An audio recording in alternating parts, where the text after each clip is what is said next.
गर्ट्स versus femto. अभी ध्यान देना क्योंकि मैंने यहाँ पे फेमटो का नाम लिया है, ग्रिफिथ का नहीं। क्योंकि अगर मैं सिंपली गर्ट्स की और ग्रिफिथ की बैटल की बात करूँ 1v1 की, तो वो हमें पहले भी दिखाया गया है कि अगर उन दोनों के बीच में 1v1 होगा तो ग्रिफिथ ऑब्वियसली हार जाएगा। ये चीज़ हमें स्टोरी के चलते या मांगा में, जो भी तुम बोल सकते हो, उसमें पहले ही दिखाया गया है। जब गर्ट्स अपनी ज़िंदगी की असली मकसद ढूंढने के लिए बैंड ऑफ हॉक्स छोड़ रहा था, तब ग्रिफिथ ने उसे चैलेंज किया था तलवारबाजी में। Result, Griffith loss. गट्स ने एक पल में ग्रिफिथ को अपने घुटनों में ला दिया था, और वो भी अपने मर्सनरी टीम के सामने। और तब ग्रिफिथ को अपनी औकात दिख गया था। तुम सोचो एक बार, बंदे की किस लेवल पे बेइज्जती हुई होगी। Don't you dare call me bot. I am noob. जिस पॉइंट के बाद ही बजर्क यूनिवर्स में ये सब बन खड़ावा हुआ। लेकिन ये तो थी पास्ट टाइमलाइन की बात। प्रेजेंट टाइमलाइन में ग्रिफिथ बन चुका है Femto. Not only that, he is now fucking strong. और हो भी क्यों ना, आखिर फेमटो जॉइंड गॉड हैंड्स, और गॉड हैंड्स कोई ऐसी वैसी चीज़ नहीं है। बजर्क यूनिवर्स की मोस्ट स्ट्रॉन्गेस्ट कैरेक्टर्स में काउंट होते हैं ये। They are freaking strong then you think. वो लोग लिटरली किसी भी object, incident, past, present, future, living thing, non living things, कुछ भी अपने मन मुताबिक कंट्रोल कर सकता है। बजर्क यूनिवर्स में ये लाइन काम ही नहीं करती कि तुम अपने फ्यूचर को खुद लिख सकते हो, तुम मेहनत करके आगे बढ़ सकते हो। गॉड हैंड्स भी लाइक फक ऑफ भाई।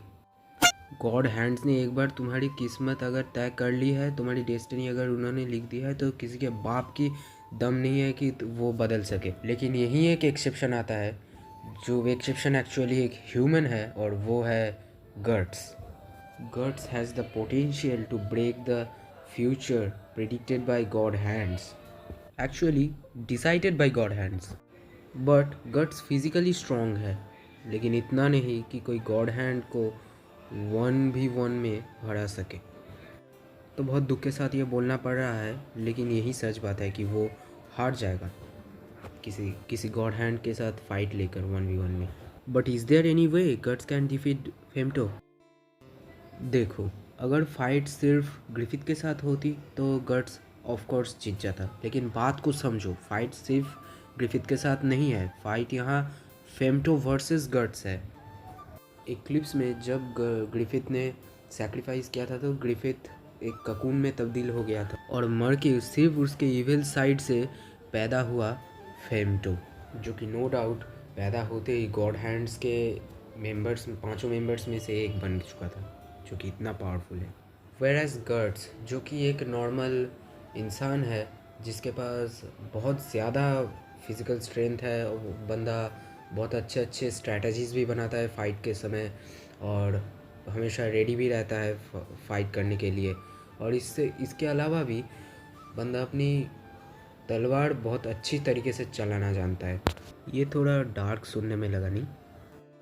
गट्स के पास बजर्कर आर्मर है, जो कि उसे एक तरीके से पावर बूस्ट देता है। लेकिन यहाँ भी एक प्रॉब्लम है कि गट्स को पावर बूस्ट तो मिल जाता है, लेकिन बजर्कर आर्मर अपने ही यूज़र को डैमेज करता रहता है, और इसे यूज़ करने पर यूज़र की बॉडी में लगातार ब्लीडिंग होता रहता है, जिसके चलते गट्स एक टाइम में वीक पड़ जाएगा।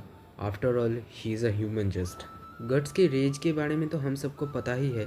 बजर्कर आर्मर ये रेज को और भी ज़्यादा बढ़ा देता है, और इसके चलते उसकी इनर बीस्ट उसके बॉडी को टेक ओवर कर लेगा, और गट्स पागल हो जाएगा, और फिर अपने ही लोगों को ना पहचानते हुए मारने दौड़ पड़ेगा, जिसका एक झलक हमें स्टोरी में एक बार दिखाया भी जाता है। लेकिन इसका भी एक सॉल्यूशन है, जो कि है श्रीके।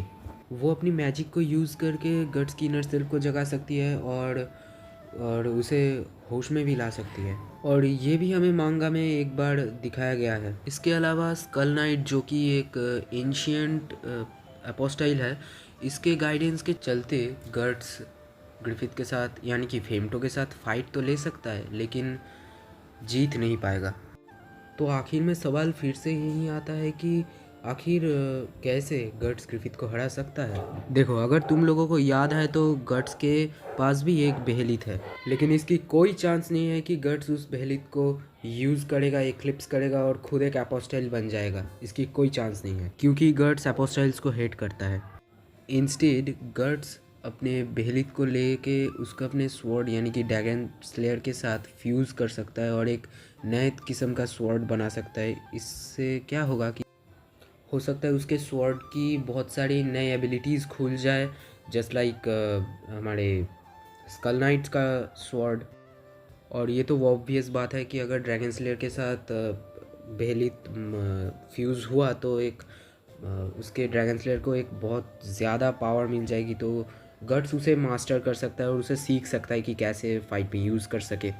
अगर तुम्हें स्कल नाइट की ये स्वॉर्ड की के बारे में ये पता नहीं था तो तुम मेरे प्रीवियस वीडियो देख सकते हो। एनीवेज, जो कि मैं बोल रहा था, तो अगर ऐसा कुछ होता है फ्यूजन तो गट्स ये स्वॉर्ड को मास्टर करके कुशांत की मैजिक का यूज़ करके और सुरिके की पावरफुल एन्चेंटमेंट्स का यूज़ कर सकता है और वो बन सकता है एक पावरफुल वॉरियर।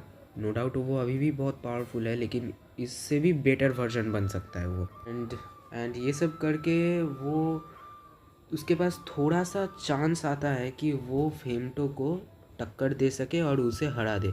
अब मेरी बात पे ध्यान देना, मैंने ये नहीं कहा कि वो 100% फेमटो को हरा ही देगा। मैंने कहा 1% चांस आ सकता है कि वो हरा दे, क्योंकि देखो, जब गट्स ने पहली बार ग्रिफिथ को 1v1 में हराया था, तब अगर तुमने ध्यान दिया होगा तो तुमने देखा होगा कि गट्स तब शांत दिमाग में था, तब वो ठंडे दिमाग से सोच रहा था। लेकिन अब वो फुल ऑन रेज, एंगर और दुख में भर चुका है। और रिसेंट चैप्टर्स में तो जो हुआ उसके साथ, उसके तो जीने की इच्छा ही चली गई। राक्षस के हाथों मर जाना चाहता है वो। गट्स अगर फिर से अपनी इमोशन को कंट्रोल करके फिर से ठंडे दिमाग से सोचने लगा तो शायद ऐसा हो सकता है कि बंदा फेमटो को पावर लेवल के मामले में सरपास कर जाए और अल्टीमेटली वो फेमटो को हरा भी दे। तो ये थी आज की वीडियो। अगर आपको अच्छी लगी होगी तो प्लीज़, आपको तो पता ही है, लाइक शेयर सब्सक्राइब ये कर दो और कमेंट करके मुझे बताओ कि आपको ये वीडियो कैसा लगा। पिछले वीडियो में मैंने देखा कि होसन महमद करके एक बंदा वो मुझे फीडबैक दे रहा था।